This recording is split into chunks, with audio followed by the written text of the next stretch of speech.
Hello guys, welcome. Simon from Redline Motorsports. Today we've got ACC Season 2. This is Tier 1 and we're at Zandvoort. This is round 6 of 10. It's been myself, Simon, commentating, and Ryan. Hello Ryan. Alright Simon, it's good to be back, finally, after a 2-week break, and of course just before our 6-hour endurance event on the weekend. But we are here at one of the newer tracks in ACC tonight. Zandvoort was added with the 2019 update, so it's going to be nice to see a race around here. As I think the only race we've officially done around here is the Porsche Cup so far in ACC. Yeah, absolutely. I think that's right. So yeah, first time using Zandvoort really for the obviously for Season 2. So that should be quite interesting. Just bear with me guys, I'm still trying to get over a bit of an illness at the moment. Still got a dry cough, so do excuse me if I do cough and splutter throughout the stream at some points, but I'm trying my best to hold it back. So yeah, I'll bring up some standings for you guys a second so you can see what's happened so far up to round 6. So there we are. Thank you for the follow there, eSports Series. Thank you. There we are, I'll just bring it on screen for you guys to have a look at the current standings there. So we've got Kevin Seclari holding P1 at the moment, with Muria in P2, Steve Strado P3, Amir Hosini in P4, Chris Hokie P5, James Parker P6.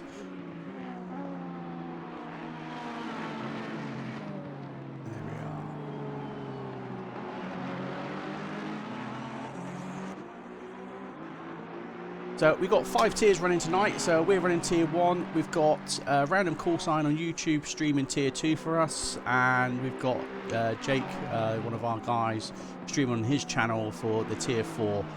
Decided to not stream Tier 3 today and give Tier 4 a bit of live coverage. Because obviously, unfortunately, we need at least 10 commentators to be able to manage all 5 tiers to obviously broadcast. And obviously we haven't got that many people at the moment.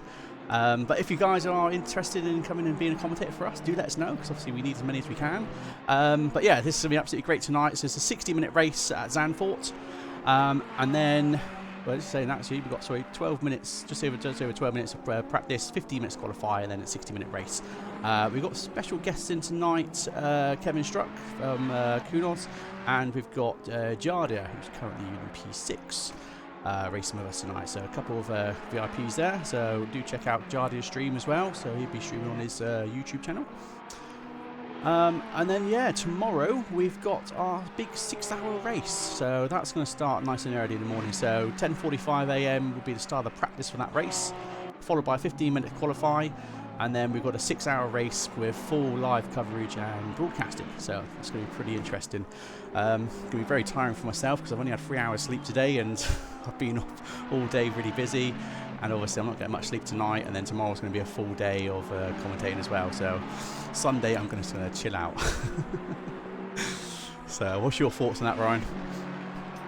Well, like you said there, we're going to have a pretty busy weekend ahead of us. Of course, race here tonight, then of course the 6-hour race, which we'll be hosting at the Nürburgring. Really excited for that. And yeah, and then there's the real life 12 hours of Bathurst. Is it about 45 minutes after our race finishes? So yeah, I think my weekend's going to be very packed together because I have a race on Sunday as well. So my weekend's booked in pretty much right from the start. But yeah, if anyone else doesn't have anything to do tomorrow on Saturday, maybe you could join us for the 6-hour event. Our 3-hour Zolder was incredibly entertaining, and I'm sure that the 6-hour is going to live up to it as well. Absolutely. I mean, this time round, Zolder, we had 35 cars on track with driver swaps. This time round, we've got the full 50 pit boxes used in Nürburgring. So yeah, that's 50 teams on there. So I believe there's about 150 drivers signed up for this race in total. So yeah, so some teams running only 2 drivers, other teams running 3 and 4s. So yeah, it's going to be very interesting to see how that plans out tomorrow with pit strategies and stuff like that. Running obviously the 4-man teams and stuff. So yeah, really looking forward to hopefully having an epic race, especially T1, 50 cars going down to T1 at Nürburgring. Anything can happen, but fingers crossed we have a nice clean one. I mean, if we can do it at Monza in the rain, you know, and not have a single incident going through T1, T2 there, then I'm sure we can get the same here at Nürburgring tomorrow. But anyway, let's not take too much attention away from tonight's race. So like I said, we're with Zandvoort tonight with the Season 2 drivers, Tier 1s. So we'll just have a look and see what sort of timings we've got up at the moment. So I'll just bring some timings up so we can see. So we've got Patrick Selva currently holding P1 in the practice at the moment with a 1:34.2. Looks like all the way down to, I think it's P12 at the moment, all within sort of 9/10 of the pace at the moment. But yeah, I've been. Sorry, I was just saying I've been watching the timing boards, and it's kind of been slipping up and down between who's been at the top. Really, Mike Noble and Kevin Siclari have occupied the top of the table for most of the practice session. But I have seen that now Patrick Selva has just taken the top spot, so it does seem incredibly close here. And as we have to say as well, not everyone's going to be running on qualifying fuel either. Some of them will be running on race fuel to get an idea of how heavy the car's going to be come the race. So expect it to tighten up a lot more come qualifying. Yeah, absolutely. It's going to be very interesting to see. So I'm not sure how many cars we've got on tonight. Is it 25, is it? I'll just double check. I mean, we're 24 by this at the moment. I don't know if we might get another 1 or 2 in before the end of practice or during the qualifying, but at the moment 24 are on the grid in Tier 1. So it's pretty nice to see that going, especially as we're just over halfway through the Season 2 Championship. I will just say as well, we've got a special announcement at the end of this race as well, so do wait and check that out at the end of the stream. So that's going to be really interesting, especially with obviously what we've got planned tomorrow and what we've got planned after that. So yeah, do check out for that teaser at the end of the stream. So Kevin Scolari just shooting off wider at the moment. I mean, timings right now at the moment, it's only free practice, so you know, they're just obviously trying out the limits of the tracks here and trying to get the most they can out of the cars during the practice, and hopefully they will set themselves an awesome qualifying lap. So Ryan, who is your money on today for they're going to take the lead of the race? Oh, you've caught me out here. We haven't even finished qualifying. Well, we haven't even started it really. Who's my money on tonight? Well, Mike Noble is one person to watch out for, one driver, better said, to look out for. He has, he's got experience in the Audi, and in fact, it was on one of the later challenges for Assetto Corsa Competizione, where you had to take the Audi around Zandvoort specifically for half an hour in a race stint, and it was Mike Noble at the top of that leaderboard. So he's one to watch out for this weekend. He's got 2 podiums already this season, so, you know, we know that he can compete right at the front, but you can't count out Kevin Siclari. You cannot count out Kevin Siclari. 3 podiums so far, could have had 5 podiums and a win if he had not had a double spin at Misano in the wet 2 weeks ago. Absolutely, that was very unfortunate there, but, you know, a lot of guys just carried on. That they should have pitted in for tyres. You know, they definitely would have. It would have favoured them near the end of that race. As I said, as it was wet enough, but I said a lot of people were still running slick tyres in that race. But yeah, lesson learned, unfortunately. But he is still holding P1 of the standings, so he hasn't got nothing too much to worry about.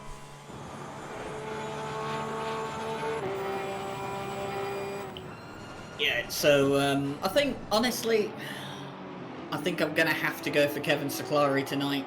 I'm going to have to stay with the man who has been the most consistent performer of the season so far. I'm going to put him down for the race win tonight, but keep your eyes on Mike Noble because he will definitely be up there. Absolutely. So thanks for the follow there, Mike. Appreciate that. And obviously thanks for the follows as well, guys, especially the ones obviously since I've not been streaming. Obviously there's been quite a few popping up today and that in the last few days, so thank you. So yeah, we'll see how this goes. So we've got plenty of competition here because Jardia did pretty well as well, didn't he, last race, even though he's a guest driver, but again he had the same issue as Kalari where he span and lost his positions. Yeah, it was. They did say that a lot of the Porsche drivers had problems towards the end of the race, and it's one of the traits that we do see with the Porsche car is that in the damp conditions, it excels. It's brilliant in those kind of in between conditions where it's half dry and kind of half wet. The Porsche just seems to be in its own element. But as soon as it goes full wet, the Porsche just seems to lose a lot of the grip that it has. And yeah, it just seems to be one of those things that if it's raining and you're driving a Porsche, not really one of the best cars to be in. No, absolutely. So we'll just stay with Jada for a minute and see how he gets on. So we're probably going to take a cockpit view from him actually and see how he gets on with his lap.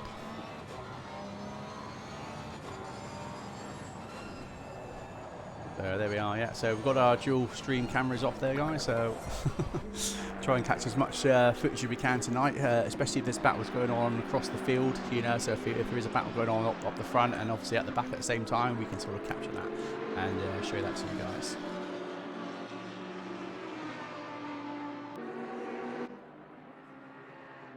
I don't know what's happened to Jada. Did he just disappear? I think Jada just disappeared.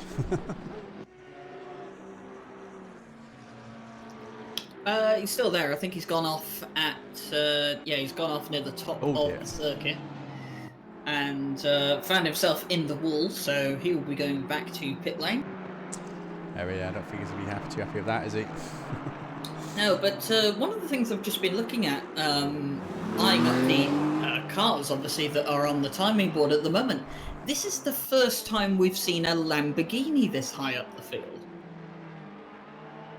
Yes, this is very true, actually. I mean, to be honest, Chris Hokie in Season 1 drove for the Lambo, and he was very dominant in the 2018 season. So, but obviously these guys, they're running with the Aston Martin today, the Red Line drivers. So we've got James Parker currently P13, Chris Hokie P14 at the moment. So quite down on the pace so far in the Aston. Vicky Thomas is also Red Line driver. She's P13. P19 at the moment. I don't know. I was looking at two different things then and reading the wrong thing out. So I apologise about that. And Samir Abahiri in P16 as well. He's they're all down. They're all about the same sort of pace in the Aston at the moment, but it's a shame not to see them getting higher up the board.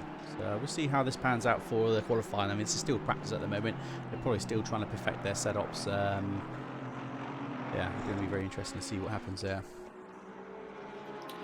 Yeah, and as I was just mentioning about this is the first time we've seen a Lamborghini so high up the field, I did just do a little check. This is actually, I think it's Tiziano Brioni, who we have here tonight in the Lamborghini. This is his first race in the championship, actually.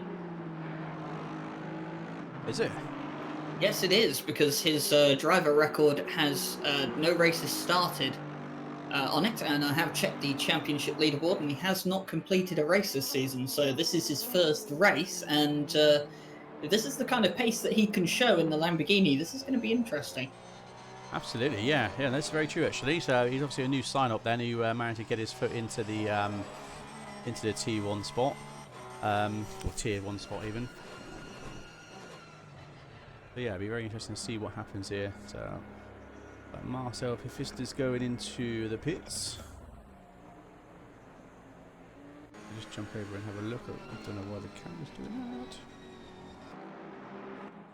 So I am experimenting with a auto director tour as well at the moment, as I'm obviously trying to handle two cameras and two PCs at the same time. So do bear with me with this. I literally got it passed to me last night, and I'm just literally testing this this auto director out to obviously help me be able to manage everything I'm doing, because I said I'm having to commentate, look at the board in timings, try and get the cameras on the screen at the same time for you guys. So I've got my work cut out, and trying to commentate all at the same time is yeah, it's a lot of work. Can be quite stressful at times. Yeah, and I've just noticed something looking down the leaderboard. We do not have Amir Hosseini tonight, do we? No, he was disqualified. Oh, so race suspension this round, unfortunately. So yeah, so he'll be back in a fortnight. Yes. Right. Okay. That clears everything up then. Yeah, so that's why he's not in tonight, unfortunately. That's going to hurt him a lot because being fourth in the championship, of course, and seeing how tight it is up towards the top of the table, that's going to be, yeah, that's going to hurt him a lot if a lot of the rivals up near the top are going to be finishing in around about the top 5 places as we'd expect them to. So yeah, Amir Hosseini is going to miss out big time on that. Yeah, he's currently P4 at the moment, isn't he? So 89 points. Chris Hokie only 87 points, so 2 points behind him, and James Parker's only a couple points behind him there, with Mike Noble 4 points behind Amir as well. So yeah, P4 is definitely looking like the spot that could be taken tonight, that's for sure. So it depends by who or whom. Green light. Go, go, go. Right, so here we are. Yeah, practice over and into qualifying we go, and everyone is very eager to get out quickly here because there is not much room around this track.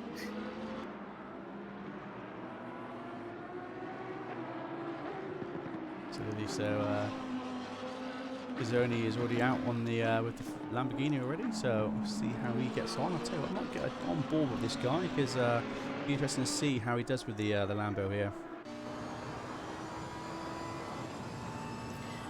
Yeah, and just looking down through the leaderboard here, this is one of the things that we love so much about GT cars and the GT series so much is the incredible variety of cars that we have on the grid. Lamborghinis, Aston Martins, McLaren, Audi, Mercedes, Ferrari, Porsche, BMW, you know, all the big names in motorsport. And of course all the very different types of engines and, you know, where the engines are located within the car and stuff. And the fact that all this works together to make an incredibly competitive series is probably why I think GT is starting to assert itself as one of the more popular racing series, other than obviously Formula One and World Endurance. Absolutely, yeah. So we just stay on board a moment, and it's just we're following through this lap because he's just finished his lap now. So we start to get some times on the leaderboard.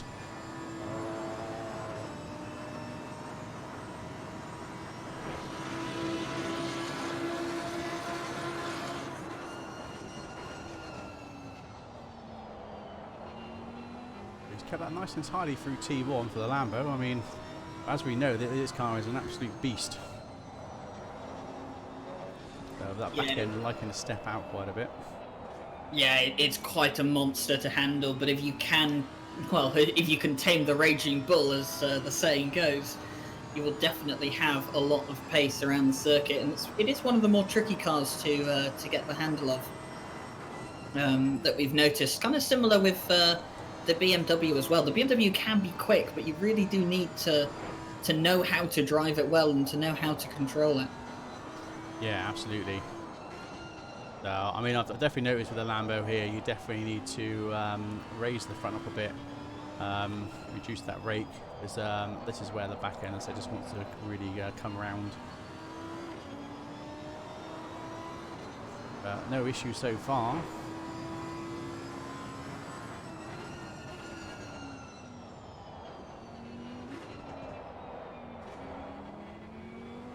But yeah, again, thanks for the follow there, guys. Really appreciate that. Do keep them coming. So don't forget to obviously like, subscribe. If you are Amazon Prime owners, then obviously you can sub for free. So that'd be much appreciated if you do. Thank you. So here we are. So we get the first lap in then. So he goes with a 1:34.7. So not the best lap so far, but not bad. See how we get on with the other guys quickly. Yeah, we had a 1:33.9 at the end of free practice. So, of course, for these being the first lap of qualifying is fairly good, actually, to say that the first lap round in qualifying is only 2/10 off the fastest in free practice. Patrick Selva at the top of the board at the moment. Ferrari's top 3 at the moment so far, as we still have some more people coming around to complete their laps. Absolutely, it'll be interesting to see if we can get into the 1:33s again. So only 2 temps off at the moment. Patrick Selva in P1. So what Kevin Scolari did during the practice.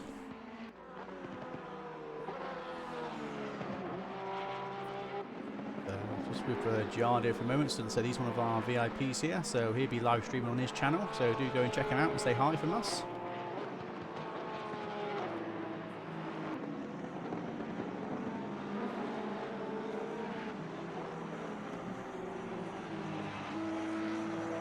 We've also got Giardia and Dan Suzuki racing tomorrow as well in the 6-hour race. They've teamed up in their team car, so do look out for them tomorrow. It's going to be pretty awesome to see what sort of pace those two can put together. Because Dan Suzuki, if you don't really know him, he's an iRacing driver. He's just come over to ACC, and his pace from the Mr. Gitz Sunday event, with the big grid Sunday event, was absolutely phenomenal. He raced with us on that day, and I think he went from something like P35 down to P7, I believe, because he got took out on the last lap, literally a couple of corners before the end. So he lost 2 positions there. So he did get up to P5. So he's definitely got the pace. Same with Giardia. So them two together, I think they're going to be very dominant tomorrow. Yeah, and of course, tomorrow we're going to have our champions of the 3-hour race coming back to race again. Mike Noble will be racing tomorrow alongside his teammate. They'll have an extra driver in that team, as I think it's Jarkko Torvinen who's joining them for the 6-hour event. Yeah, absolutely, yeah. So I just want to point out as well, Mike Noble's taken P1 so far, so he's gone with almost a 134 dead. So thanks for the follow there, guys. Appreciate that. So yeah, I can understand what you're saying there in the chat there. Unfortunately, I don't get enough chance to drive as much these days, especially running the community and with the broadcasting and stuff. But yeah, there's no way I can get down to these times, and what these guys are doing here is pretty insane. I mean, yeah, 136, that's probably my sort of doable time, but 134s, 133s, not a chance. You have to be pretty dedicated to practicing and getting your setups in to get these sort of times. Yeah, and it's one of the things I'd mentioned back at the Paul Ricard race, is that, you know, you just can't underestimate the amount of work that, you know, these guys put in. I mean, this is a hobby for a lot of these people, and as it being a hobby, you put an immense amount of work into it, and that's what they do. A lot of these guys just, you know, they finish work, they have dinner, and they play sim racing all night. And it's one of the reasons that they get that quick, is that they put so many hours into it, and setups as well, practicing setups, tuning them, getting them right to their liking. And that's just one of the only ways you're going to get to this level of stage. You just have to keep practicing it, and it's an immense amount of time that these guys put into this to get to where they are. Absolutely. So welcome Dan Sleepy there to the chat. So well done. I don't know if you was already in the chat before, but I did give you a good mention there about tomorrow's race. So yeah, guys, do check him out, do follow him. He's definitely one to watch out for. I was hoping to get on board then with Kevin Siclari. I thought he was on a fast lap there, but it looks like he decided to bail out on us then. So I'm going to have to jump over and see what's happening elsewhere. So it seems like at the moment every driver I'm going for so far, they seem to be either slowing down or stopping.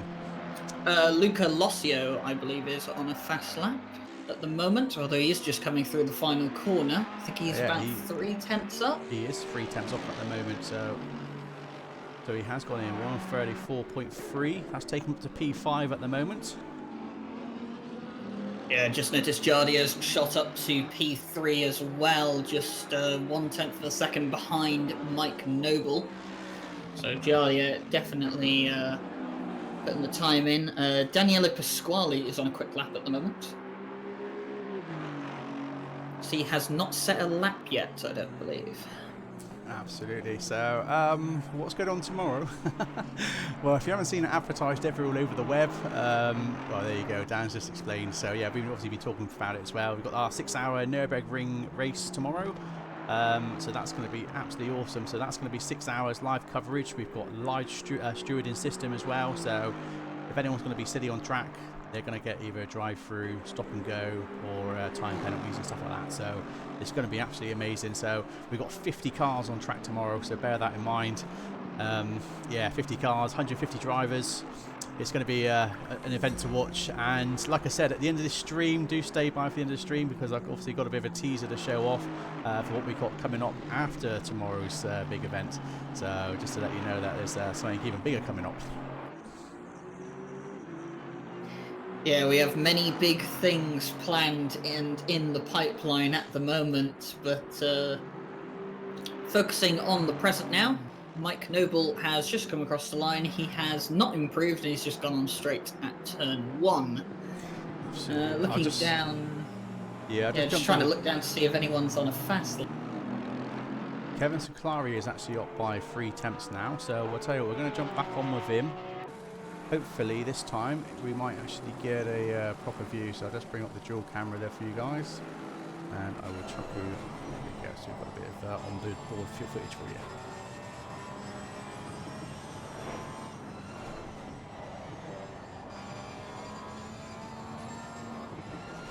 So as we saw earlier in the practice with Kevin Scolari, he was down in the 1:33.9, so if he can get that time again, it's going to put him straight into P1. Currently he's still 3 tenths off on his time at the moment, but his best so far is a 1:34.9. Interesting, we haven't seen anyone hit the 1:33s in qualifying at the moment. We only have 4.5 minutes left to do it. So we could be in for one of those very interesting nights where qualifying ends up being slower than practice. It could well be, yeah. Sometimes you might just peak a bit too soon, you know, especially at the end of practice where we saw those times. That's another thing to think about. So that's taking Kevin Scolari up to P7 at the moment, but he is on a good start so far. We'll just wait for the relatives to come up. We might just stay on board with him just a little bit longer. We've got 4 minutes left of the qualifying. It looks like Jardi's just left the pits, who's currently P3. So Mike Noble's still holding P1, and Patrick Selva's still holding P2 at the moment. Someone just asking in the chat, is the Lamborghini really that difficult to use? Yes, it is. It is one of the... it's one of the more difficult cars that you can drive. But if you can tame it, it really can become a quick car. I mean, we've seen in the real life GT series that it won both the pro and amateur class for the sprint and endurance series, I believe. So yeah, I mean, it's definitely a quick car if you can tame it. But if you don't, and you do have if you do have ACC and you want to give the Lamborghini a go, try it compared to what you would usually drive. You will find that it is quite the handful. Yeah, absolutely. As I say, you know, those type of cars, you need to really fine-tune the setup and get it to your driving style. Because as I said, the first time I jumped in that car, and it was actually on Zandvoort when I tested the Lamborghini Evo, and literally as soon as I come over the crest just there, the car literally just took off and went straight off the track. As soon as I adjusted the front end, lifted the front end up a bit more, get a bit more front end area on it, it soon sort of tamed itself. But yeah, go try it out for yourself, guys. I mean, it's not for the faint-hearted, I'll say.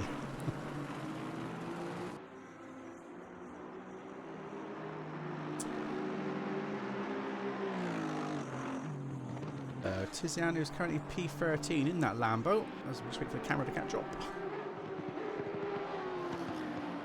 But I'll just bring the timers up on board for you guys quickly. We've got 2 minutes left. So at the moment, we have got all the way up to P20 almost, with everyone within 1 second of each other off the pace.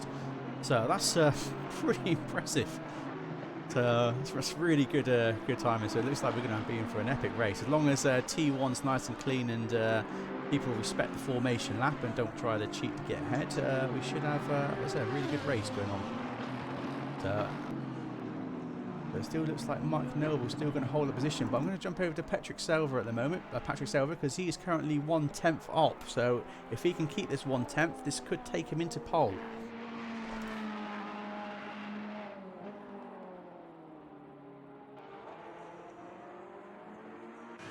Again, we're going to jump on board with him a second, and hopefully we'll get. Yeah, he's just about hovering between 1 and 2 tenths quicker than his previous best, but if he can keep it round about where he is at the moment, he should just edge out Mike Noble.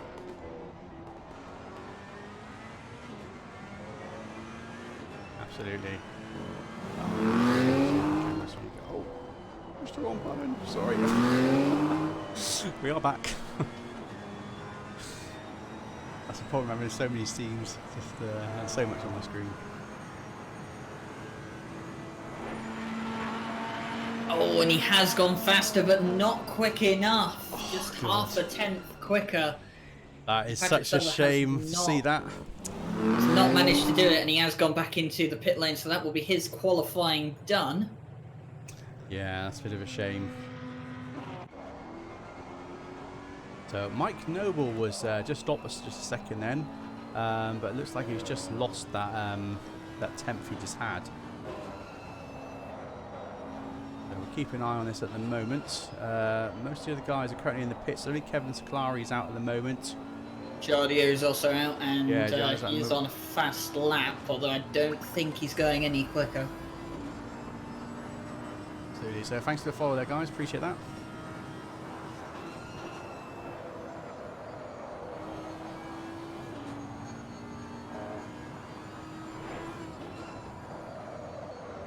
Waiting for these relatives to catch up, but looks like Mike Noble's just overshot it there.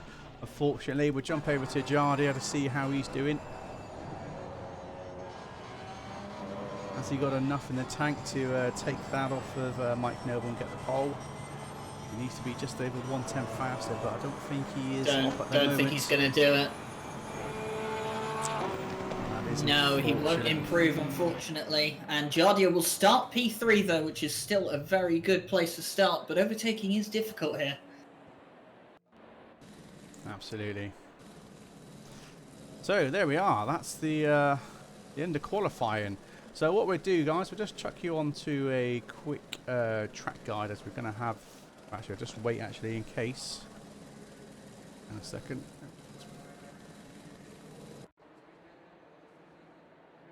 Keeps doing that, unfortunately. We're waiting for V1.3 to come out to fix that the issue where the results at the end don't show up on screen for you guys. As you see, it just pops up on the button on the sort of middle as like a 10x10 type box.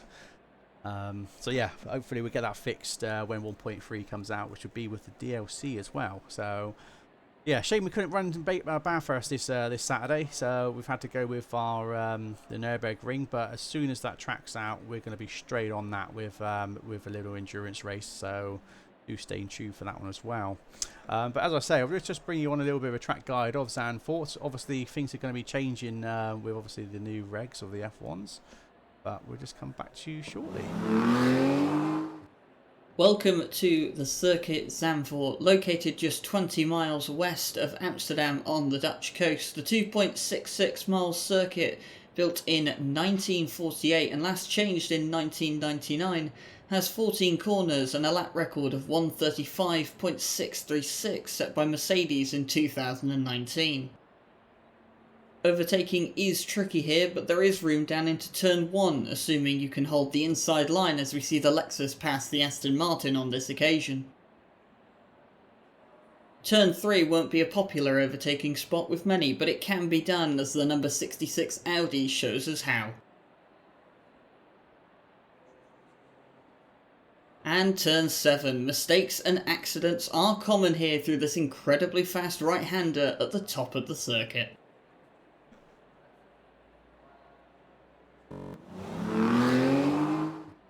So there we are then, guys. So there's your little track guide from Ryan there for about Zandvoort. So, you never know, you might have learned something new.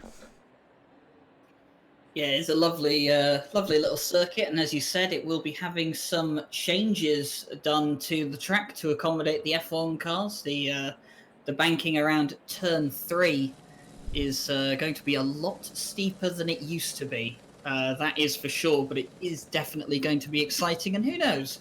Maybe Kunos is going to have to do a rescan of that circuit fairly soon to update us on the progress of how that's going to feel. Absolutely, yeah. So we'll just have a quick drive through, or fly by even. Would you like me to run you through the qualifying order then? Yeah, absolutely. Yeah, as we go down through. But you should have done that actually. The other way down through. All right, well, here's Mike Noble on pole, the man I said to watch out for, 134.0. He has managed to land himself that pole position in the 617 Audi. Patrick Silva in the number 9 Ferrari is second. Then we have Jardier in the number 3 Porsche. He's going to be starting very high up the grid. Paolo Moya in the 666 Ferrari. Then we have Luca Lossio in the 45 Mercedes. Kevin Seclari, championship leader, starts in 6th. Then we have Christian Manu in the Ferrari and his teammate Raffaele Dinardo. And it's Steve Strelau, last season's championship winner in 9th. And of course, Redline Motorsport's very own Samir Ibrahimi in 10th. The rest of the grid in order are David Martinez, Tiziano Brioni, Samuel Ratz, Daniele Pasquale, Pau Costa, Vicky Thompson, Darren King, James Parker, Chris Hookey, Marcel Pfister, David Planiol, Miguel Ramos, Fabian Schmidberger, Kevin Stuck, and Francisco Gonzalez. So there we are, guys. So that's your grid for today. So we should be in for an interesting race. As I say, the top 20 there was all within 1 second of each other, so it's going to be absolutely epic to see what happens. So fingers crossed for a nice clean T1. So we've got a full formation lap to start. To the other screen, a bit easier. So yeah, full formation. They get into single file, and then once they get round to about the second to last corner, the leader's supposed to hold back, get everyone back into double file, let the whole pack bunch back up again, and then the leader should take them around the final corner up to the start finish line, and as soon as the green lights go, it is go go go from there. So it would be interesting to see what happens. Hopefully T1 should be nice and clean. I mean, there's plenty of runoff there, so hopefully if people do end up missing their braking points, they can just shoot off straight into the gravel. But this is T1. Hopefully that doesn't happen. Yeah, but as you kind of put me on the spot a bit about who I thought was going to do well here today, who do you think's going to win, Simon, now that you've got a bit of an edge because qualifying's already finished? Absolutely. Well, this is it. We know that Mike Noble's got the pace, you know, from the 3 hours of Zolder we did, you know, where him and Andre Frankie won that race. So I believe if Mike Nobles do holds P1, he should be able to keep it. But Patrick Selva, we know that Patrick Selva's pretty fast as well, so that could be interesting with Mike Noble having the pressure from him behind. And then also we've got Jardia just behind that as well, behind Selva. So again, you know, we've got some very fast guys up in the top here, so who knows? Anything could happen. So this is Circuit Zandvoort. We'll have to see. So fingers crossed this end. Again, T1's going to be nice and clean, and hopefully we should have a nice clean start to lap 1. But just in case you guys are new to Redline, we do have very strict rules on lap 1, so we do have double penalty points for lap 1. So any accidents caused, you know, basically if you take out a couple of cars in lap 1, you can pretty much find yourself disqualified from the whole championship. That's how harsh we can be. So yeah, we do obviously appreciate everyone to be, you know, clean drivers. Obviously, you know, racing incidents do happen, you know, so we obviously are well aware of that. So we do have a very good stewarding team, and obviously one of our chief stewards do actually run in motorsport as well.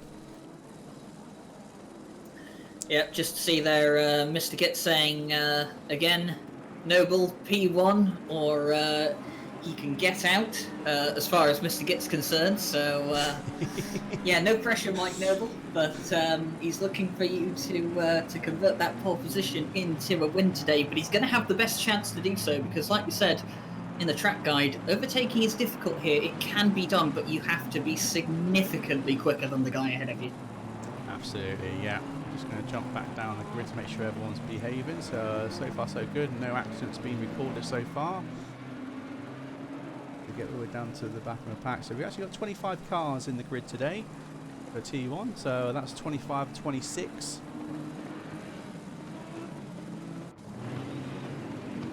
And I've also got the camera set up, static camera set up there as well. I'll probably just jump over to our dual camera so that we can get a good start.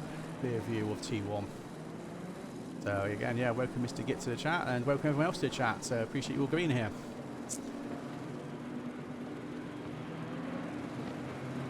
Cars starting to line up nicely now. Mike Noble will start to bring around the final corner shortly.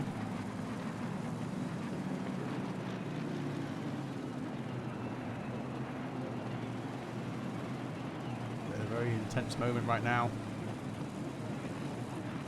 Green light. Give it all you got. And they're off. Green, green, green. Go, go, go. Yeah, we can see Mike Noble obviously leading them down into turn 1. It's Patrick Selva that's going to have the inside line of this contact. Oh my days. We can see that in the bottom camera there. Yeah, looks like a few cars have gone off in T1. I think we've got 4 cars collected down at T1. I saw that the Mercedes of Luca Lossio got caught up in all of that. I think, was it maybe Christian Manu as well down there? Yeah, that's such a shame to see that, unfortunately. No matter how hard you plan for these things, unfortunately these mistakes do happen. Just takes literally one car to spin and then you have a bit of a chain reaction there, but the main thing is the front runners have got away pretty clear at the moment, so Mike Noble still holding P1, Patrick Selva still P2, and Giardo not far behind for P3. Yeah, of course, any incidents that get reported will be looked into after the race, but our focus now goes back on to the actual racing on track. Absolutely, so just excuse me. So looking down the grid at the moment, it is looking pretty clear so far, so it was just that only accident at T1, the rest of it seems to be going pretty well so far, so not a bad thing happening really for T1. I think that's more of a racing incident, like I said, we'll check that out later when we do the streaming report.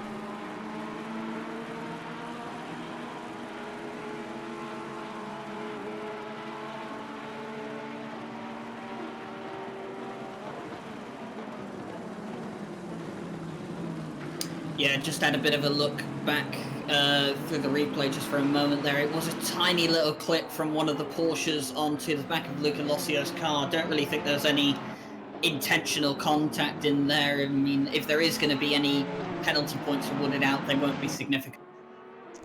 Absolutely, yeah. So T1 mayhem, not only in sim racing, absolutely, yeah. You can see it in real life, yeah. Especially at Macau.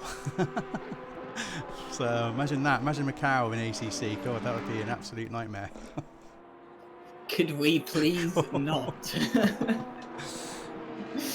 But Mike Noble is that leads. He's managed to retain that first place away from Patrick Selva, who is about 7.5 tenths behind Mike Noble at the moment. Jardia's kept himself in P3 as Paulo Muya has in P6.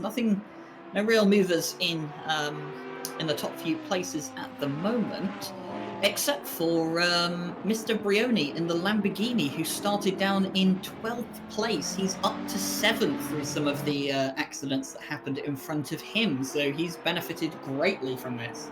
Absolutely, yeah.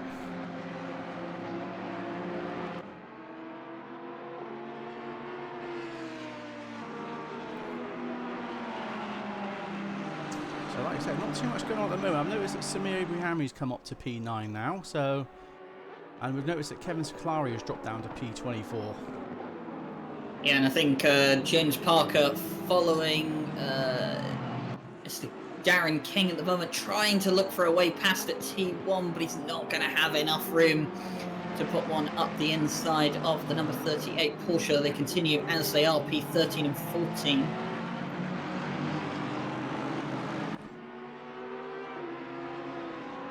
Absolutely, yeah. Having said that, though, looking now down at Steven Strelau and Mr. Brioni, he is all over the back of that Aston Martin. Ooh, almost ran into the back of the Aston Martin, had to pull out.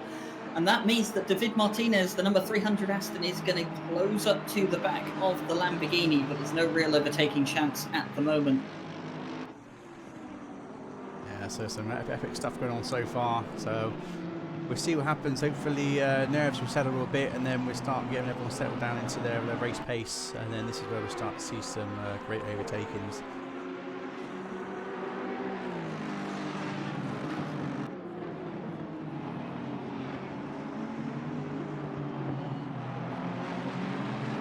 I'll have a look at that. I don't know if I'm going to get it back up now. don't think I'll be able to get the replay back up, or the instant at T1, unfortunately. So I think if you go onto YouTube, I think we've set it up as DVR, so I think you can scroll back on YouTube if you want to have a quick look over there, because we are streaming to both platforms. So we've got David Martinez is going to have a look round the outside into turn 1 of Brioni. Ooh, slight touch on the back of the Lamborghini, but nothing too serious. But this is going to give Samir Ibrahimi a great chance to go on the inside, and he does get past David Martinez. nicely done.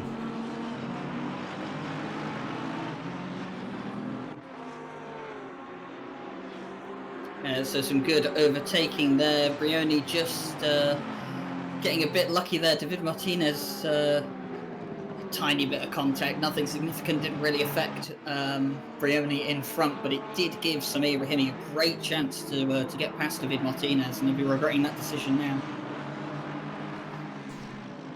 Yeah, absolutely. So I know you've got Darren King in here as well.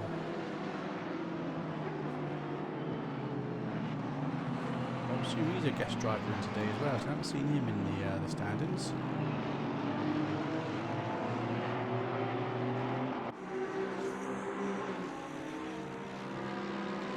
So yeah, just to say, guys, it is a 60-minute race here, so just a sprint race, so no pit stop or anything like that.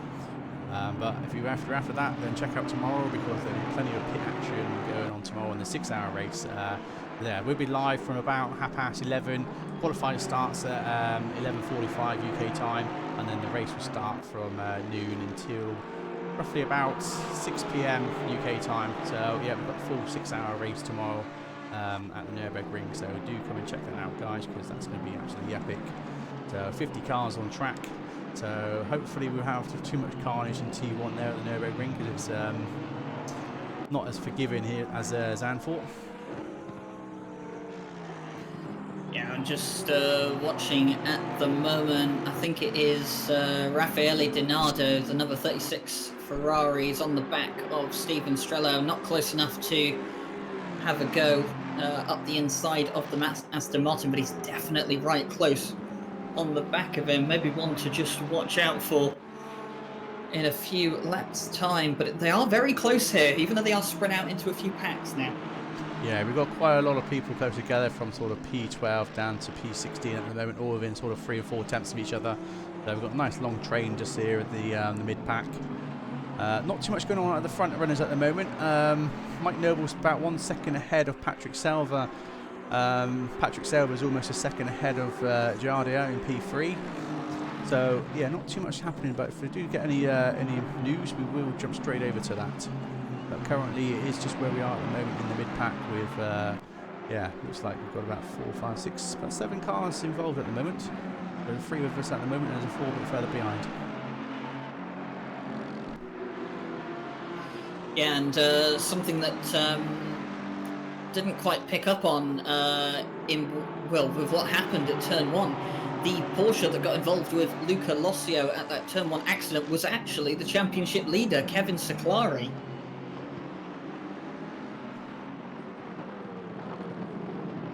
Yeah, hence why he's down. He went all the way down to last, but he has brought himself back up. He's now up to P20, so he's going to be playing catch-up for most of this race.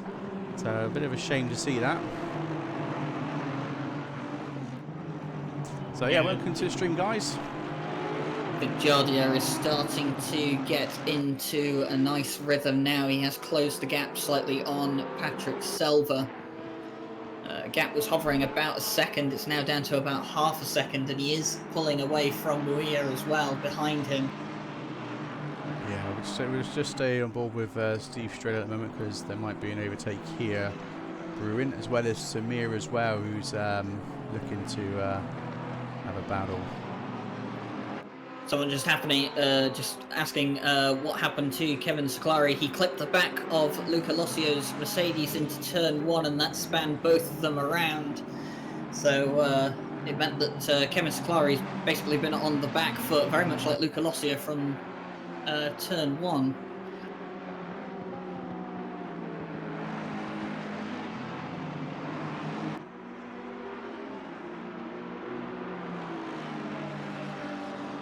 So I'll bring up the preview window there. So we've got Giardia just on the top preview window at the moment. So currently P3.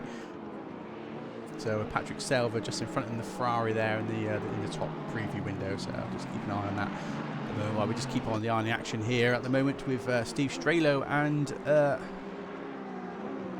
Dinardo. Slight contact. Oh. And I think, did he push him wide there? That would be interesting to see. Let me just try and capture that back. We'll try and get a better footage of that. So we'll just throw back the replay of this. Oh, but this has given Brioni in the Lamborghini an incredible opportunity side by side with Strelo, but he can't quite get it done. Wasn't far up enough.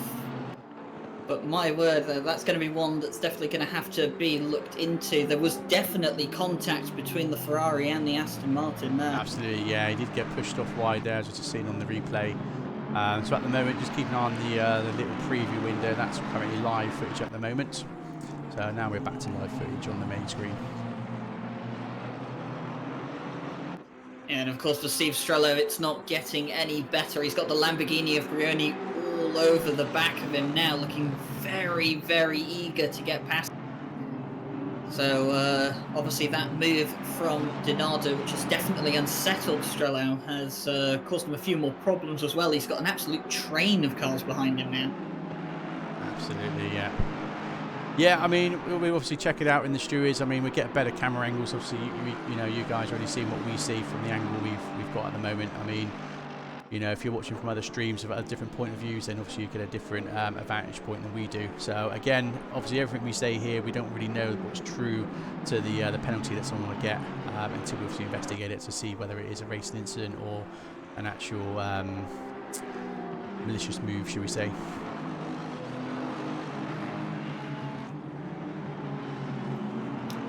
Yeah, one thing's for sure though is that the top three are starting to close a bit back up again. Mike Noble was starting to stretch a gap on Patrick Selva, but it has started to close back up. The top three kind of in a race of their own right now, as they have pulled a significant gap to Paolo Moya behind them, who he's also got quite a gap behind him to Raffaele Dinardo. So Paolo Moya kind of in no man's land at the moment. Absolutely. Just going to jump down to Ramos at the moment because I think there's going to be a battle going on here between P18 and P19.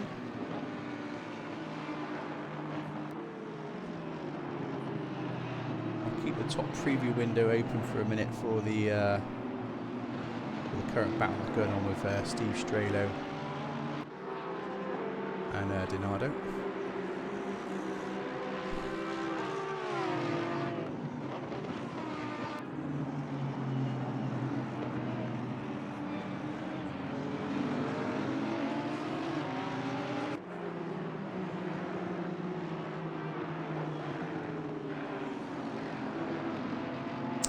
So yeah, read back through the comments. Yeah, obviously, of course, you know, we don't mind a little bit of door rubbing. You know, that's absolutely fine. You know, it happens in racing. So yeah, we're not too harsh in those types of things. It's more when people get the dive bombs and things like that. You know, the unfair sort of moves. Yeah, I mean, of course, everyone's entitled to an opinion on an incident, and of course, you know, if as much as racing is a non-contact sport, light taps and stuff like that don't really result in anyone losing out, isn't really anything to worry about. But obviously, considering that there was an overtake involved in a narrow part of the track, the incident will be looked at. Whether there'll be a penalty or not, we don't know. We're not the stewards, so it's something to leave for now and to look into post-race. Absolutely, yeah. So the guys have got 24 hours to report their incident on our website, and then obviously the stewards have 24 hours from that point then to review and then decide on the penalties of the incidents that happen. Giardia just made a mistake, and that has dropped him some time. He has fallen off the back of Mike Noble and Patrick Selva now. I think he's about 1.6 seconds behind them now. So, yeah, Giardia made a mistake, and that has cost him. Unfortunately, we didn't capture that.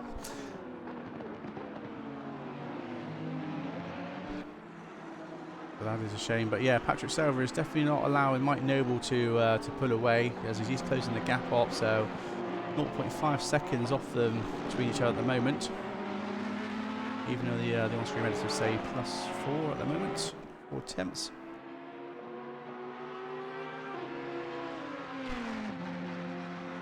And just looking now, Luca Lossio and Kevin Siclari, the two involved in the Turn 1 incident, are looking to get past Vicky Thompson in the Aston Martin for 17th place. And I think Kevin Siclari may have to be a bit more careful around Luca Lossio this time round. He doesn't want to clip the back of him again, not twice in one race anyway. Absolutely. So thanks for the follow there, guys. Really appreciate that. So DQ can come in. I said we are streaming to Twitch, YouTube, and Facebook, I believe. So yeah, do follow, subscribe, like, and do all those things. That'd be much appreciated. If you're obviously on Twitch, don't forget to subscribe if you are an Amazon Prime user. So you would be able to sub for free. So much appreciated. Thank you. So yes, you don't want to miss out on the 6-hour race tomorrow, starting at 10:45 a.m. So that's the start of the practice. The main race will actually start at midday tomorrow, so midday to 6 p.m. UK time. It's a 6-hour race at Nürburgring, so do check that out, guys. And as I said at the end of the stream, we obviously got a bit of an announcement to make as well, so a bit of a teaser for what's going to happen after the 6-hour race tomorrow. So do stay tuned for that. There's going to be even bigger.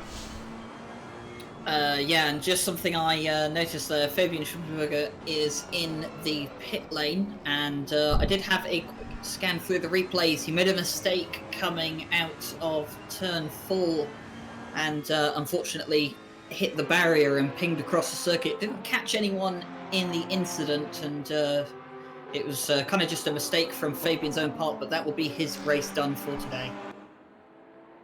That is such a shame. Nothing worse when you practice all week for it, you know, because it is bi-weekly championship, so it gives people enough time to practice, get the practice in for the race, learn the weather conditions, because in ACC it is slightly random if we allow it. So the guys, when they go into the practice areas, can jump in. One day it might be dry, and other times it might be wet, so they have plenty of chances to understand what the weather's going to be like for the main race. And obviously, yeah, to perfect their setups and stuff. So, yeah, great to have it sort of bi-weekly, because it gives us a nice break in between the races rather than being at sort of a weekly drag.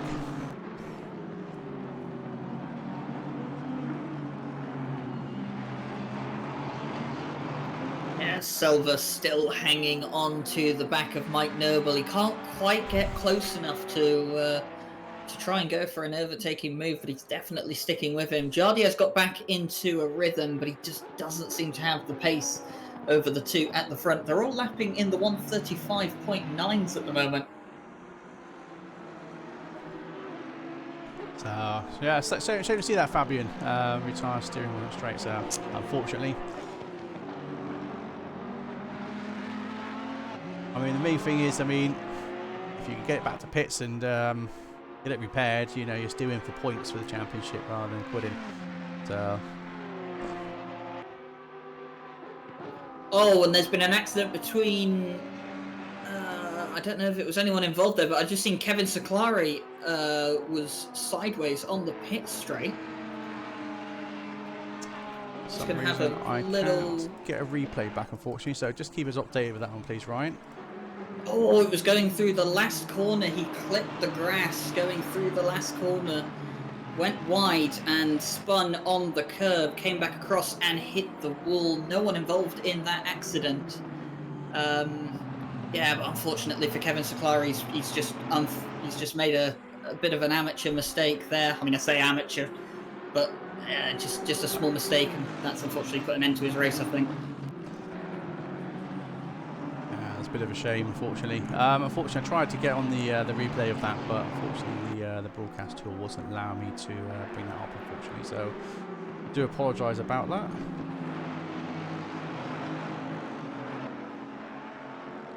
So I've still got a nice train at the back here. We'll say the midway part.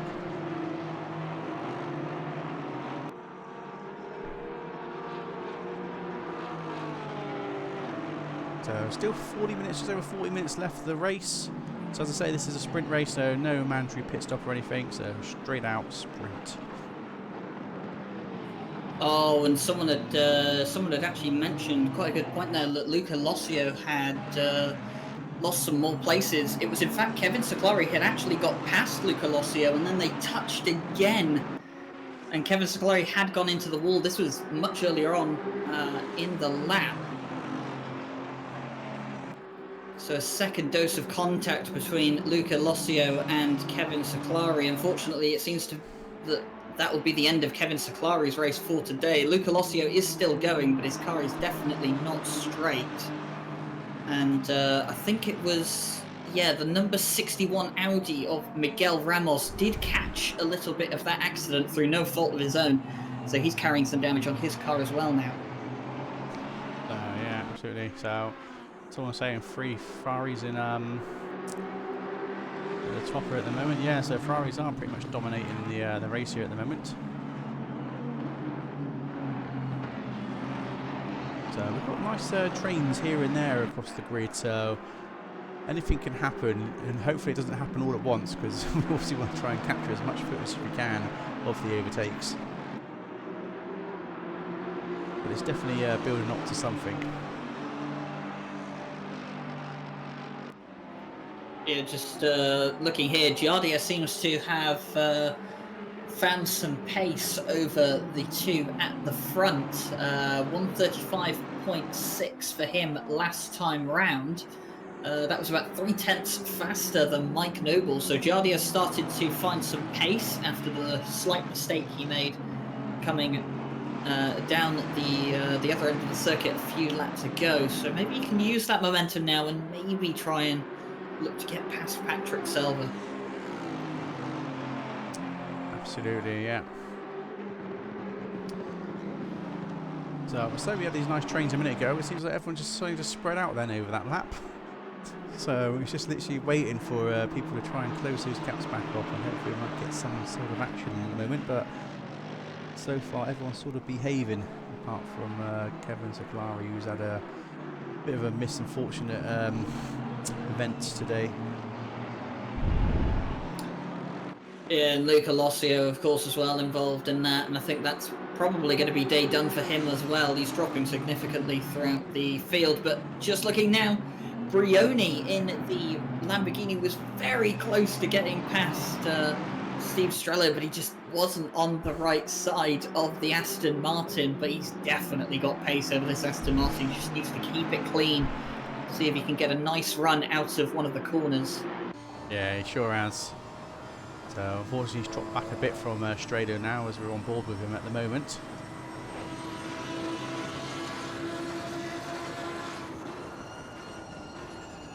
Yeah, he's just looking to defend from Samir Ibrahimi behind him, and this is one of the things we mentioned with the track map, is that this track, it is difficult to overtake here. I mean, obviously it can be done, but you have to be significantly quicker than the person behind you, or they have to make a mistake realistically to be able to get any overtaking chances here. And it's just kind of one of the unfortunate themes of Zandvoort. As much as it's a great track to drive, it's not a great track to race on.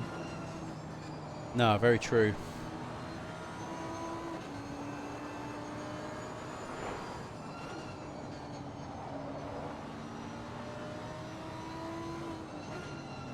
Just looking back up at the top, Patrick Selva closing in slightly on Mike Noble.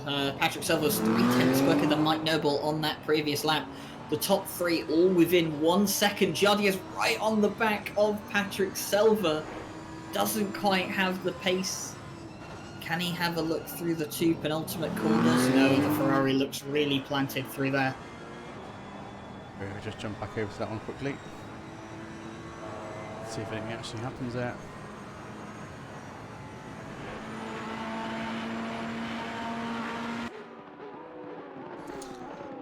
So yeah, all three of them pretty close together now for the podium spots. Definitely think Giardia has the pace over Patrick Selva. Not sure if he's going to be able to get past the Ferrari though. Of course, that Ferrari, not one of the bigger cars on the grid, but it is not easy to overtake by any means, especially on a narrow track like this. Yeah, Absolutely.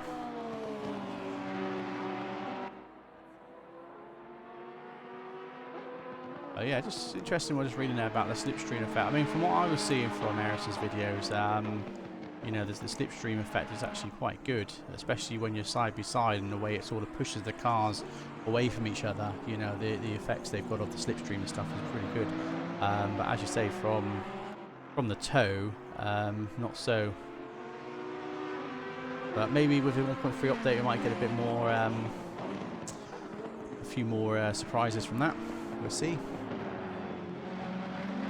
Yeah, it's good to see Kunos always looking to improve the game. I mean, ACC has come a long way since its initial 1.0 release, which, you know, let's all be honest, it did not meet expectations. I think the sim is in a far better state now, in terms of its public opinion that people have in it, and the racing in ACC is a lot better now than it was at release, and it's just going to continue to get better as well as Kunos continue developing it.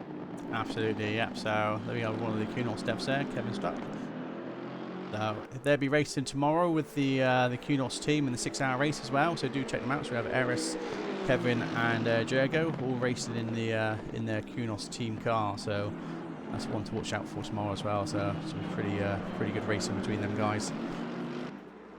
Yeah, of course, going to be a lot of support for them. Of course, I'm pretty sure the whole Kunos office will be behind them on the weekend for them to bring back some sort of glory to the Kunos office. But yeah, it's always great to see the devs getting involved in events like this. It really does help with the events, and obviously they'll be able to see firsthand, you know, the issues that maybe we do have in endurance events and what they can use going forward. But it looks like Giardia is going to have a look at Patrick Selby. Doesn't quite have the room to do it.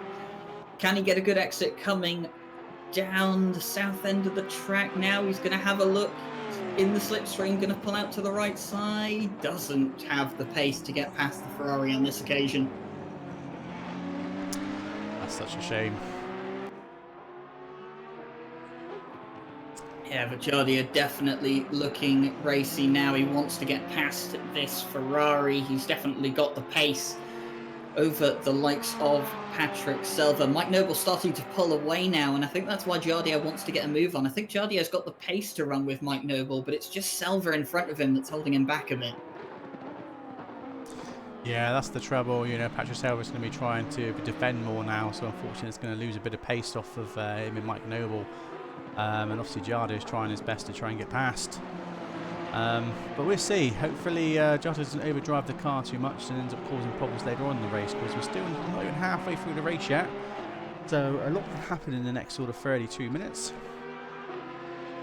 David Martinez trying to get past Daniele Pasquale into turn 1. Didn't quite have the room. Tried to go around the outside. Very brave to try and go around the outside of turn 1. Just did not have the pace to do it. And now he's got Samir Ibrahimi behind him in 11th place.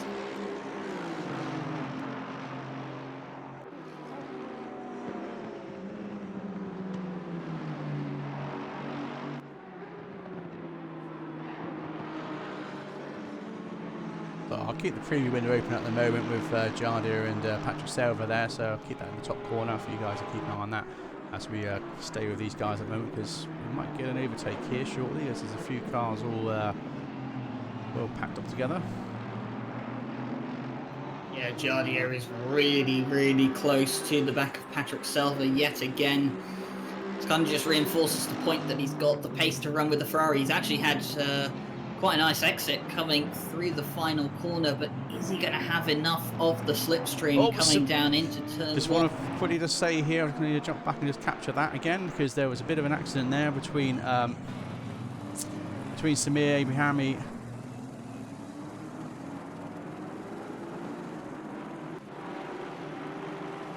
I'm not sure what happened there. Too quick of a replay, unfortunately, so we'll have to replay that in a minute. Slight contact on the rear. Samir Ibrahimi tapped the back of the Mercedes ever so slightly, and that spun was it Pasquale around, and of course David Martinez kind of just caught up in that. Had nowhere to go really, so unfortunate there. Just slight bit of contact spun the Mercedes. It's one of the things that ACC does maybe have to look into is how slight bits of contact can disturb these cars greatly, and it's not really how they behave. So it's definitely something for them to look into, but I'm sure it will be addressed in the future. Yeah, absolutely. So again, Jada is right on the back of Patrick Silver again. Before I jump on board with Jada a sec. We are at the halfway mark. Keep pushing. And as we hit the halfway point of the race, Jardier again looking to maybe have a move up the inside, but he just isn't close enough when he gets to that point. He just needs the straight to be a bit longer, really. We need to do some track work here at Zandvoort, make the straights a bit longer, but coming back out onto the start-finish straight, yet again the same length, or the same gap rather, that he had on the previous lap. He's going to look to the inside, but he's nowhere near close enough to get a move done yet. That's such a shame. The top right, we've got obviously on board with Jada, and the bottom left for the back end of Patrick Silver there. So we're trying to get a nice, good battle going on between them. So some nice action.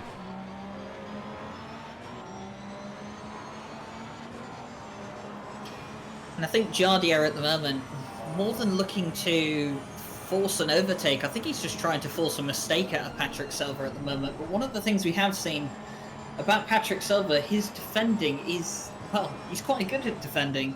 We saw him defending at Paul Ricard very well for most of the race along the Mistral Straight. I mean, goodness knows how he did it for half the race. Was unfortunately involved in an accident later on, but yeah, his defending is really, really good, or at least it was at Paul Ricard, and seeming to show that here as well at Zandvoort, although the track is doing a massive part as well to help him here. Absolutely. I'm sure Jana's getting quite frustrated now behind Patrick Silver. Like I said, he's trying his best to get past.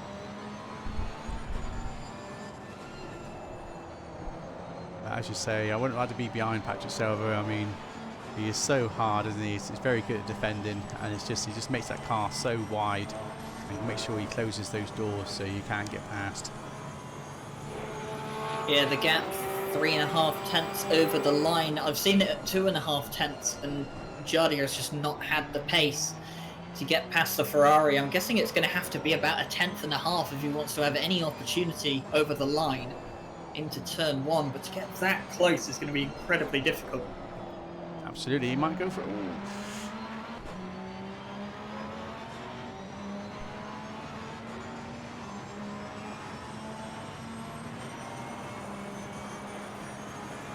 Something's definitely brewing here. We're definitely sure we're going to get an overtake or something, or someone's going to end up making a mistake.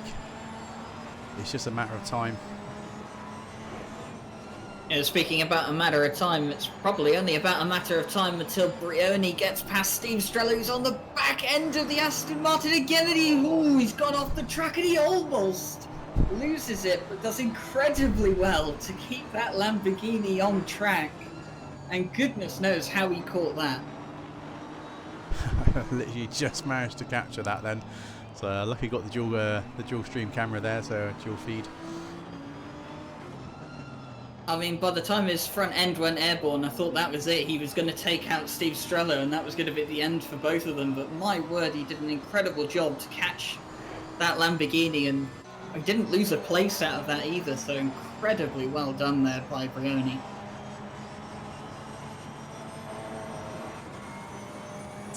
So yeah, lots of action going on, guys.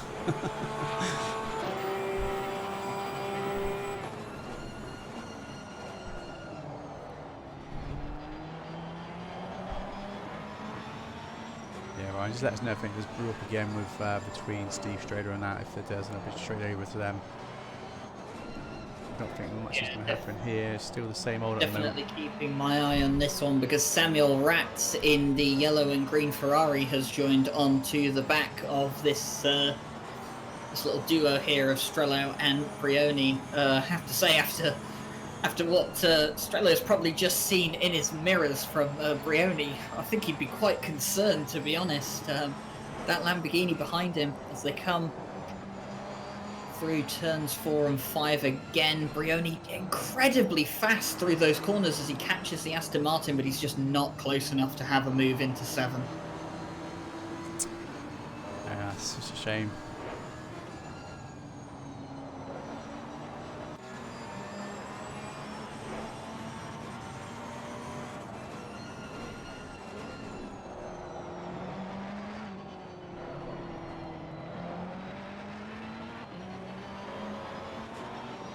Only a matter of time before something happens here between these guys. Yeah, you get this this odd feeling that something is brewing and it's about to blow any minute now. But just looking at it, it just seems to be one of the limitations of the track where, you know, you just wish some sections were a bit longer down some of the straights, and a lot of the problems here at Zandvoort would be fixed. But as Strello and Brioni come out of the last corner, I don't really see... Oh, Brioni's gone wide on the last corner. And he has managed to keep it set, but he has lost some time to Steve Strello just in front of him. And Tommy Rat's having a bit of a look up the inside, but nowhere near close enough to challenge the Lamborghini. Brilliant. It'd be interesting to know what Jardy is doing in this stream, whether he's just like, come on, get out of my way. But yeah, great battle going on at the moment between Jardy here and Patrick Selva in the Ferrari just in front. I have to say, as this is going on, Mike Noble is pulling away slowly, you know, 1.5 seconds ahead of Patrick Selva so far. So yeah, we've got Jardia tomorrow racing as well in the 6-hour race, so said come and check that out as well. Again, it starts from midday, the actual race. We'll be streaming from about 11:30, so just finishing off the bit of practice, and then we've got the qualifying at 11:45 AM UK time. So yeah, so we've got Jardia and Dan Suzuki. They're both teamed up, and there was another guy as well. I can't believe who it was called. I think it was Michael someone. I'll have to double check on the spotter guide there. But yeah, guys, if you're not in our Discord or anything, do come and join. You can sign up on our website, which is redlinemotorsports.co.uk, and then that'll take you to our Discord. And then you'll be able to see where the spotter guide is, and also obviously our links to our Twitters and all those social media accounts there. I've got the spotter guide up ready for tomorrow. So again, 50 cars on track. It's going to be absolutely awesome. So yeah, do come along and check that out. There we go, Michael Lucen. Thank you for that, Fabian. So yeah, Michael Lucen, Jardia, and Dan Suzuki. So we know we're going to have a pretty fast team with those three in the car tomorrow.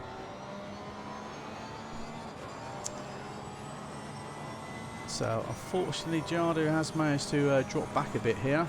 So which is a bit of a shame.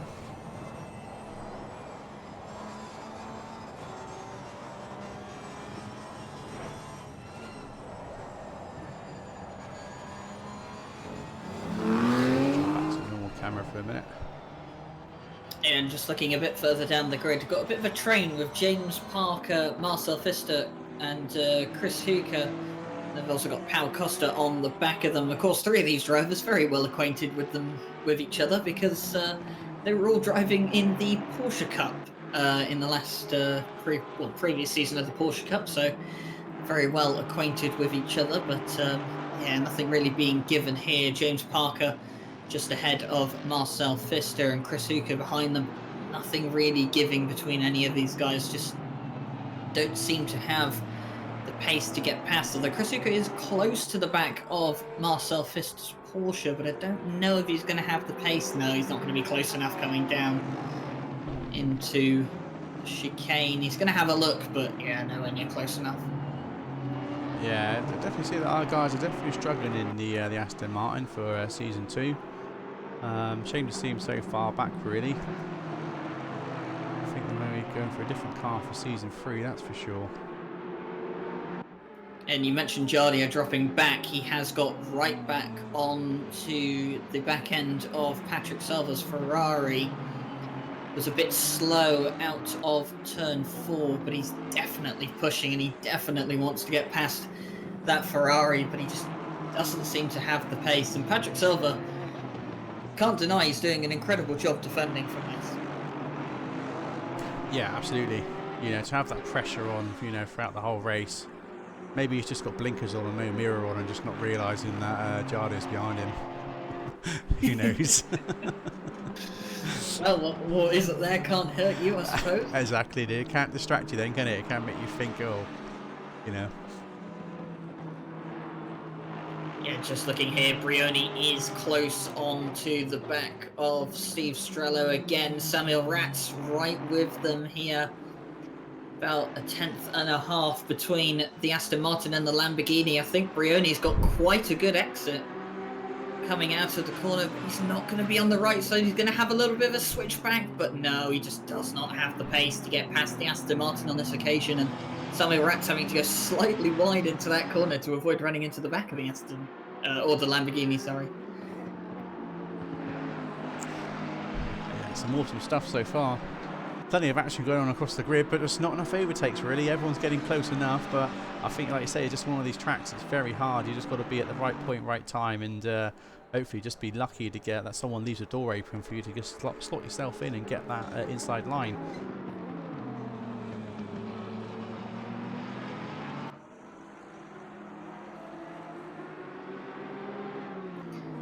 Yeah, Jardier closing in on Patrick Silva once again, and Jardier's gone wide at turn 7.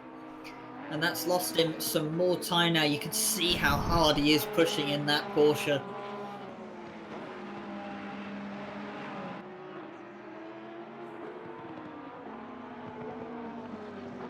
Yeah, some awesome racing so far.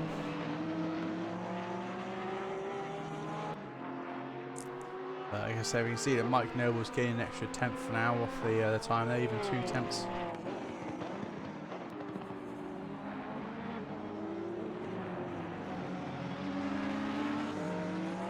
Yeah, I think Mike Noble at this point in time, he's pretty much got this race in the bag. 1.7 second lead over Patrick Silva. He's realistically just got to bring this home now. With 18 minutes to go, not make any silly mistakes.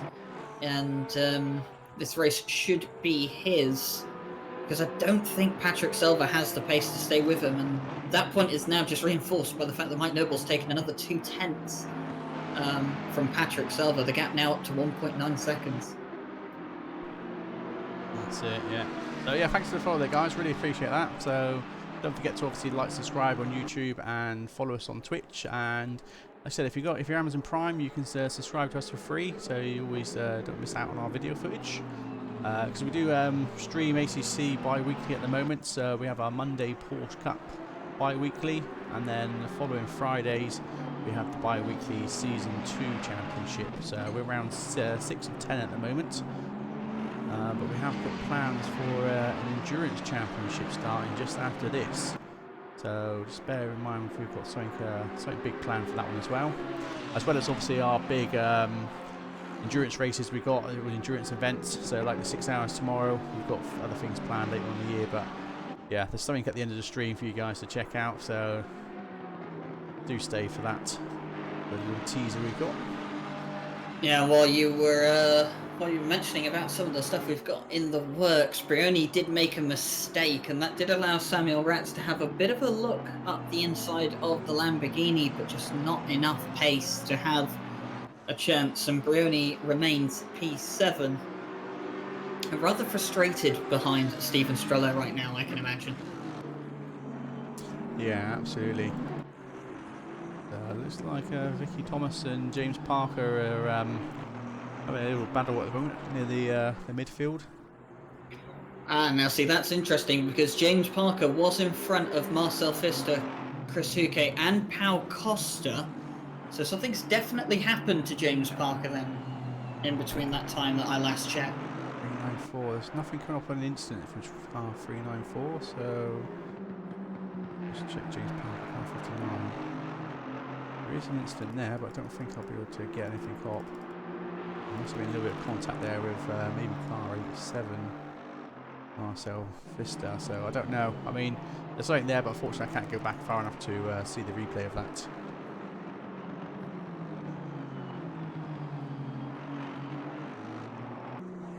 So it's sort of settled down again through the grid. So there's only literally Steve Strello at the moment. And Rohini again, still battling it out. And also we've got Jardia, still trying to close that gap on Silver and trying to make the move there. So we've got a couple of battles going on so far between, say, P6, P7 and P2, P3 at the moment. Yeah, just look through the replays. James Parker up near the top of the circuit, coming through turn 9. Just carried too much speed, went wide, and he lost all 3 places. By going wide on his own, just carried a bit too much speed. So that's unfortunate for James Parker. Yeah, just as you just brought him up then, he did manage to get an overtake then on Vicky, which had just missed. So he has managed to get past Vicky there. Just reading in chat as well on YouTube, Jardo is racing so hard he just broke his downshift pedal. Oh no. Oh dear. That's how intensive it is, the race between him and Silver at the moment, with him trying to get past. Oh, and Fabian just mentioned that Vicky and Planiol were battling. I have just seen in the replays there was contact between Vicky Thompson and David Planiol, so contact between them, that'll be investigated after the race. Yeah, absolutely. So much action going on at the moment. It still works, it's floppy. Oh god.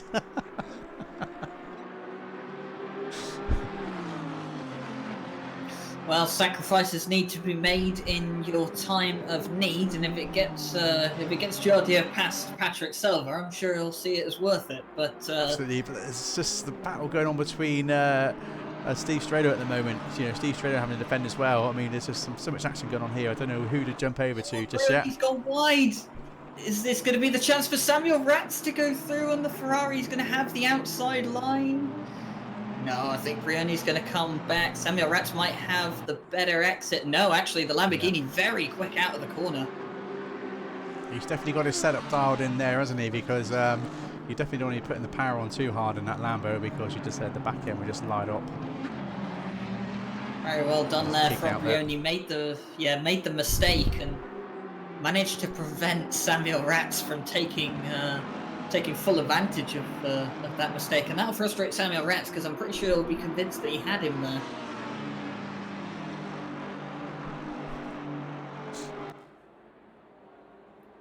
Fabian asking me if I've forgotten about the commentator's curse. I definitely haven't, although it has been absent from a lot of races this season, so trying to resurrect it to see if we can get some action in this race. Oh dear, sorry.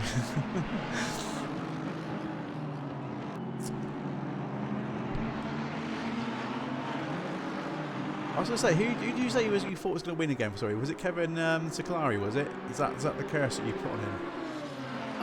Perhaps it was. I mean, I did say that he'd be hard to beat around here, but don't forget, I did mention that Mike Noble would have a good chance at winning today, and I'm not technically wrong yet. No, very true, and I've said the same. I said Mike Noble still holds P1, and he's going to take it home all day long. I mean, he's had no pressure pretty much throughout the whole race, so he's pretty much racing by himself at the moment. I'm sure if Jardia gets past Patrick Silver, I'm sure the gap will start to close up a bit, and then Mike will start to feel a bit of pressure from Jardia. But only 12 minutes left to go, so it's so frustrating at the moment. So Jardia and Patrick Silver are still in the preview window at the top there at the moment, so just keep an eye and see if anything materialises from that, while we obviously stay on board with Steve Stralo. Thanks for the follow there, really appreciate that, guys. Thank you.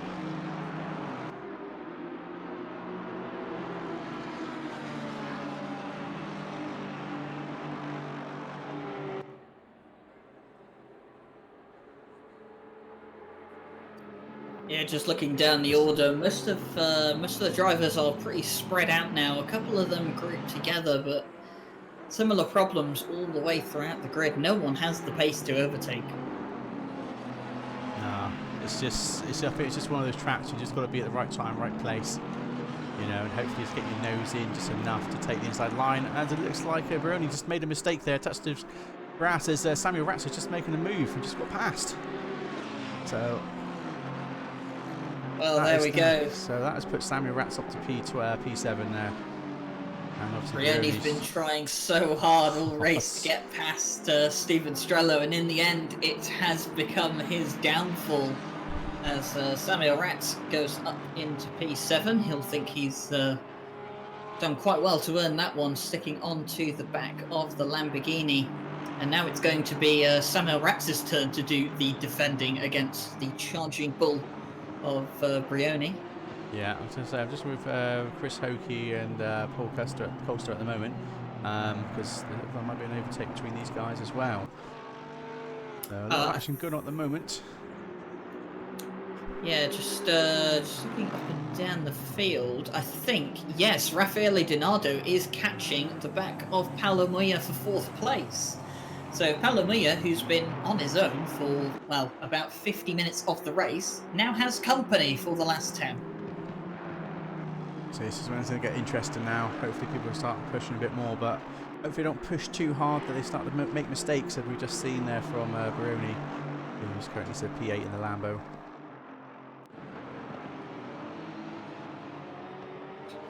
Yeah, it's important to push hard, obviously, for all your places, but it's important to, you know, keep in mind that this is everyone's race, and you don't want to ruin your own race and someone else's in the process. But Samuel Ratz, he's got pace here. He's looking quite eager to get past Steve Strello. Yeah, interesting.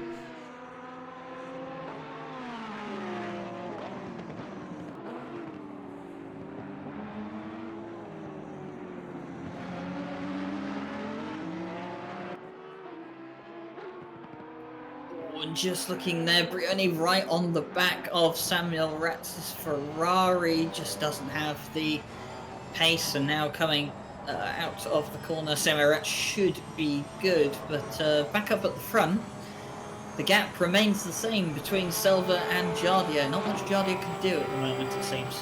No, a bit of a shame really at the moment. But he definitely seems to be gaining the speed there and through T1 to catch Selva there. Yeah, thanks for the comments there. I appreciate that. That's awesome. Yeah, thank you. So I'm quite surprised I'm not coughing and spluttering all over the place at the moment. So only had the odd one here and there, so it's quite nice.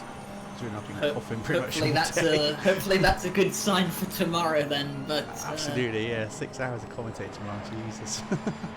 You're gonna need to be healthy for that one, because I don't think Fabian and I can carry you through the entire duration of that one.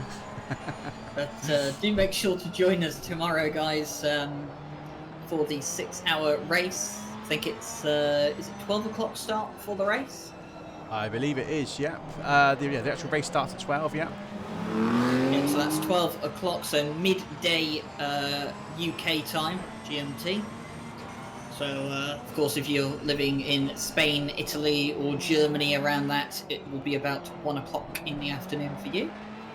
But do make sure to join us, because we have some incredibly fast people. And, of course, the race is divided into pro and amateur categories. Yes. Yeah, pro and pro-ams, that's right, yep. So, yeah, 50 cars on grid, so it's going to be absolutely epic. So, 25 pros, I believe, and 25 am pros. I have to double check that, but we have got the spotter guide out, so you can have a look yourselves and count them all up. But yeah, do make sure you're in before 12 o'clock, because the qualifying starts at 11:45 AM UK time tomorrow, so you want to be in just before. So as I said, we should be live streaming from about 11:30 anyway, AM.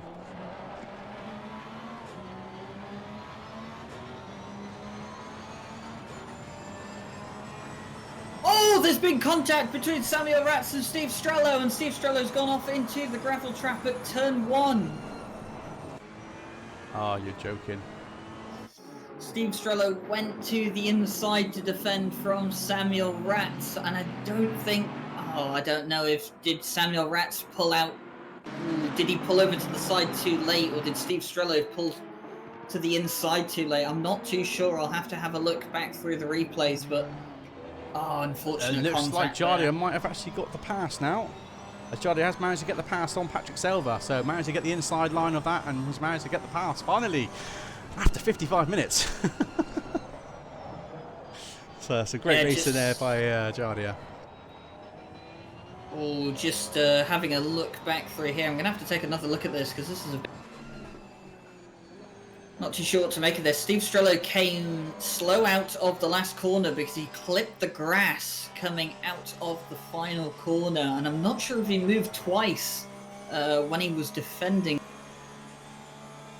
It's interesting. Yeah, Mr. Git saying that he moved more than once under braking, so that could be why then. So again, that'll be further investigated as well. So stewards will be busy for the next day.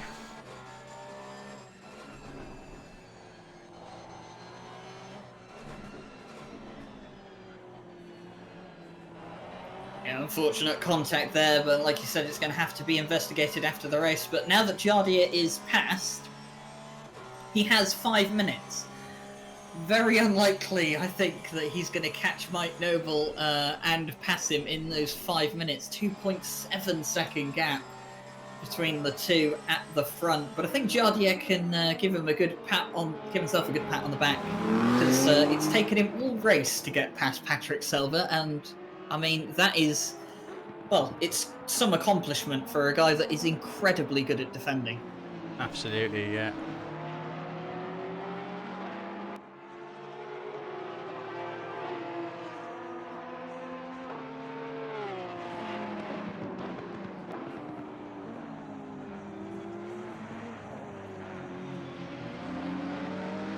Not too much going on at the moment. Vicky's still holding P16.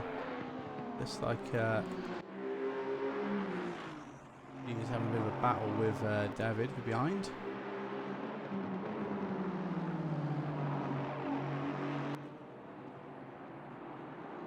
I'll keep the pre-window open for a minute so you can see the difference there between Patrick Selva now P3 chasing Jardier, just in case we do get any change there now. So I'm sure Patrick Selva will be wanting to put the pressure back onto Jardier and hopefully get that position back in the next sort of 3.5 minutes.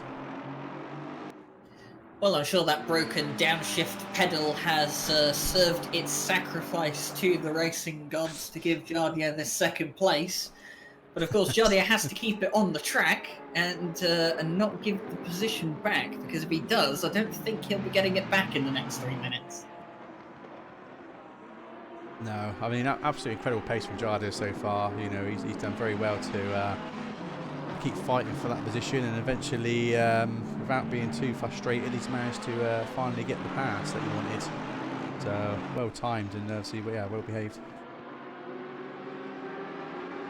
Yeah, of course, it's been one of the sims in which he's kind of made his name, isn't he? He's kind of one of the go-to ACC YouTubers at the moment. So, yeah, if you're definitely looking for a lot of ACC content, Jardier can definitely provide you with that. But looking at it now, is Mike Noble just cruising to the end here? Because he's lost 0.8 of a second so far this lap.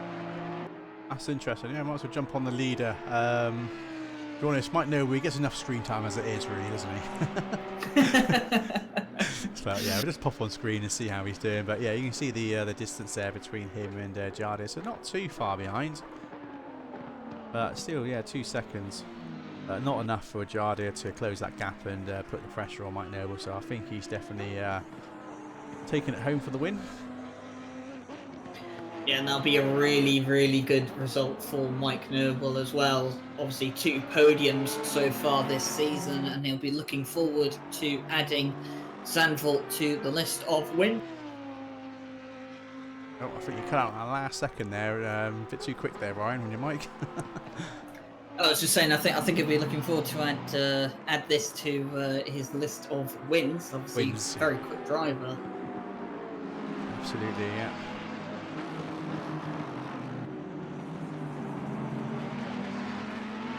Might get another overtake here with Baroni at the moment, putting the pressure on Samuel Ratz. Waiting for the camera to catch up. Here we are. Yeah, Brioni, who has looked incredibly fast all race, unfortunately couldn't get past Steve Strella. Lost the position to Ratz. Of course, Ratz and Strella then having an accident into turn 1. Obviously, that'll be investigated post-race. And Brioni, well, at the moment, he doesn't know if Ratz will get a penalty And I suppose it doesn't really matter if Strello gets a penalty because he's behind him already, but Brioni's got to assume that obviously Rats won't get a penalty. Oh, and he almost runs into the back of the Ferrari.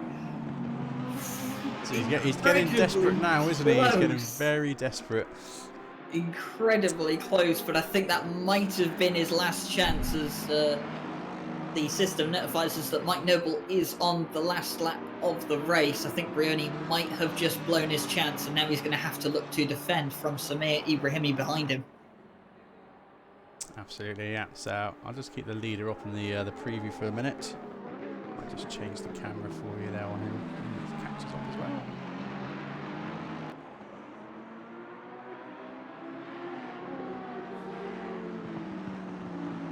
Noble was quick, but there's a fella called Wolf that could beat him. Well, actually, Wolf is racing tomorrow, believe it or not, in our 6-hour race with Mike Noble and that lot. So, yeah, it'll be interesting to see. We'll find out tomorrow, won't we, with these guys. But I'm sure Wolf is actually in Tier 2 of our race. If you can double check that, right? I'm definitely sure that Wolf is actually Tier 2 driver. Is it Wolf Matushka? I think it is. I'll wait for Steven to reply, see if it is him. See if it's the same Wolf. Yeah, Wolf is Tier 2. Yeah, there we go. So, there we go. So, obviously, can't beat Mike Noble because Mike Noble's in Tier 1 and obviously taking it home for the win. And either has finished the race. So, for Mike there, he's taken the win there. So, Jardo comes in for P2. Selva comes over the line for P3. Murillo takes P4. Dinardo takes P5. Samuel Ratz coming around the final corner.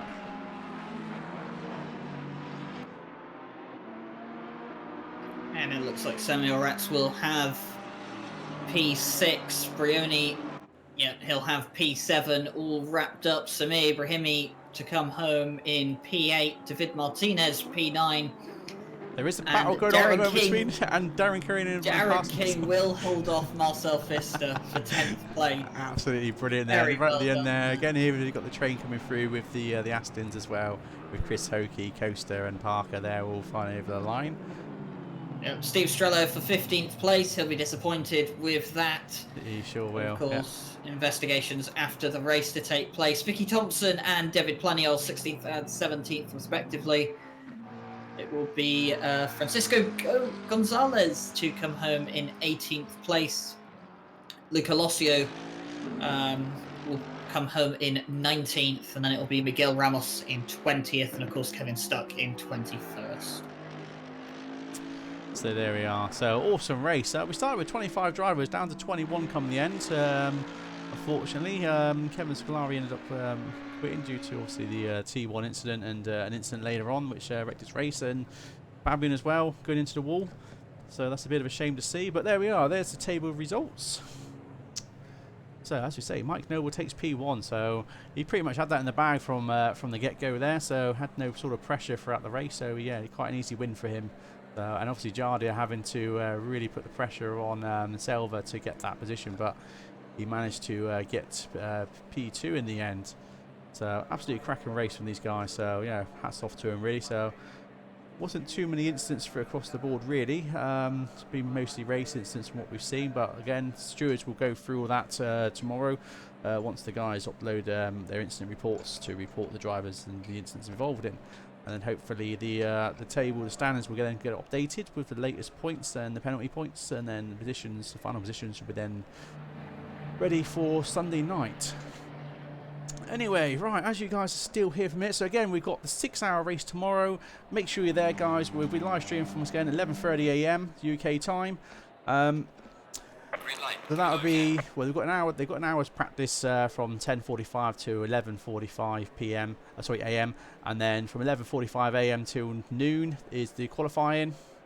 And then we've got a 6-hour race from midday right up till 6 PM UK time. So we've got 6 hours of live commentary, we've got live stewarding, we've got on-screen spotter guide videos going across the screen as well. So we've really gone to town with tomorrow's stream. So do come and check that out. It's going to be absolutely epic.